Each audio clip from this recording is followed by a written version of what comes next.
Karnataka sex scandal पर प्रधानमंत्री नरेंद्र मोदी ने पहली बार चुप्पी तोड़ी है। उनका कहना है कि प्रज्वलन जैसों के लिए जीरो टॉलरेंस नीति है। उसे देश छोड़ने की इजाज़त कर्नाटक सरकार ने दी है। यह कानून व्यवस्था का मुद्दा है। अगर घटना गुजरात में होती तो इसके लिए गुजरात की सरकार जिम्मेदार होती।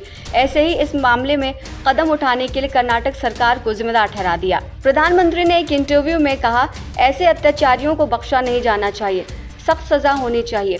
महिलाओं के 2000 से 3000 वीडियो वायरल हुए हैं, वो अभी के तो होंगे नहीं। इन वीडियो का संबंध तब से है जब जेडीएस और कांग्रेस साथ में थे। उन्होंने इन वीडियो को इकट्ठा करके रखा था। आपको बता दें कि 28 अप्रैल को कर्नाटक के हसन से जेडीएस के सांसद प्रज्वल रेवन्ना के खिलाफ उनकी पुरानी हाउसमेट ने यौन उत्पीड़न की शिकायत दर्ज की थी। शिकायत के बाद उसके कई वीडियो सामने आए। दावा किया गया कि महिलाएं खुद को छोड़ने की गुहार लगा रही हैं और प्रज्वल वीडियो शूट कर रहा है। वो देश छोड़कर जा चुका है। उसके खिलाफ ब्लू कॉर्नर नोटिस भी जारी हो चुका है। प्रधानमंत्री ने कहा कि कांग्रेस प्रज्वल के देश छोड़ने पर हमसे सवाल कैसे पूछ सकती है। पहले कांग्रेस ही उसे राज्य से बाहर जाने दे रही है। उनके पास जानकारी थी तो उन्होंने एयरपोर्ट पर नजर क्यों नहीं रखी। राज्य को केंद्र सरकार को सूचना देनी थी। इसका मतलब है कि ये कांग्रेस का राजनीतिक खेल है। प्रज्वल को वापस लाना चाहिए और उसके खिलाफ कड़ी कार्रवाई होनी चाहिए। पीएम से जब सवाल पूछा गया कि कांग्रेस कह रही है कि वेल्थ रीडिस्ट्रीब्यूशन और इनहेरिटेंस वाली बात उनके मैनिफेस्टो में नहीं है, बीजेपी लोगों में डर फैला रही है, तो उस पर प्रधानमंत्री ने कहा कि कांग्रेस के नेताओं के भाषण और उनके मैनिफेस्टो की बातों को एक कैनवस पर रखना होगा।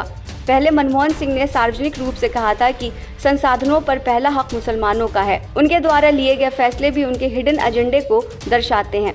मैंने कांग्रेस के इसी हिडन एजेंडे को बेनकाब किया, इसलिए वो बौखला गए हैं।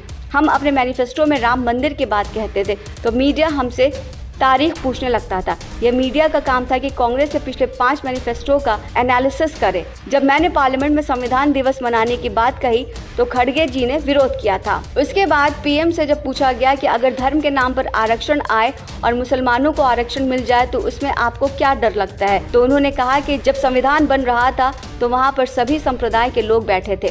सब ने मिलजुल कर चर्चा की थी कि धर्म के आधार पर आरक्षण देने में भारत का नुकसान होगा।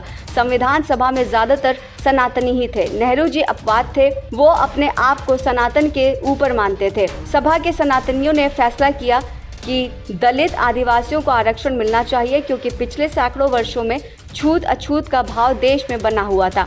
मैं संविधान के स्पिरिट को जीना चाहता हूँ। हमने सामान्य वर्ग के 10% गरीबों को आरक्षण का फैसला लिया था। उसमें हिंदू मुसलमान सभी वर्गों के गरीब लोग शामिल थे। हम किसी का हक नहीं छीन रहे थे, धर्म को आधार मानने से विरोध कर रहे थे।